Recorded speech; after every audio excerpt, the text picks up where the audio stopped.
السلام عليكم. انا جيت اليوم نعاود لكم القصه ديالي مع الحاجه الزهره. على المعاناه ديالي اللي دوزت. صراحه شنقول لكم، راه ما خليت طبيب، ما خليت فين مشيت، ما خليت حتى بلاصه اي وحده كينعتوها لي كنمشي لعندها. طبيب ما خليت حتى شي طبيب، عيت ما ندير التحاليل، عيت. اللهم لك الحمد، الحمد لله.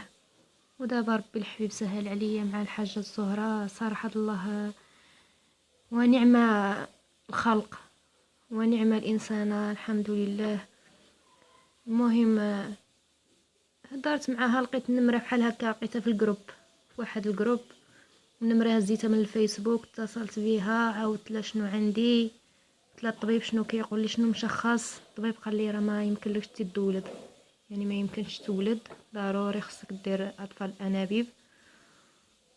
وصافي، حمدت الله وشكرته، قلت اللهم لك الحمد.